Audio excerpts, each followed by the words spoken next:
এমন বন্যা আগে দেখেনি ফেনীবাসী। তীব্র বন্যার কবলে ফেনীর উত্তরের ৩ উপজেলা ফুলগাজী, পরশুরাম ও ছাগলনাইয়ার শতাধিক গ্রামের লাখ লাখ মানুষ আজ অসহায়। তলিয়ে গেছে রাস্তাঘাট ও বসতবাড়ি। ভারী বর্ষণ ও ভারত থেকে আসা পাহাড়ি ঢলের পানিতে ফেনীর মুহুরী, কহুয়া ও সিলুনিয়া নদীর পানি বিপদ সীমার অনেক উপর দিয়ে প্রবাহিত হচ্ছে।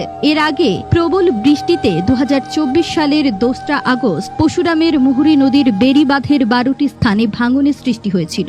এরপর ৩ দিনের ভারী বৃষ্টিতে মুহুরী নদীর বাঁধের উপর দিয়ে পানি প্রবাহিত হয়ে ৩ উপজেলার ৯০% এলাকা ডুবে গেছে। বন্যার পাশাপাশি দুর্গত এলাকায় বিদ্যুৎ নেই।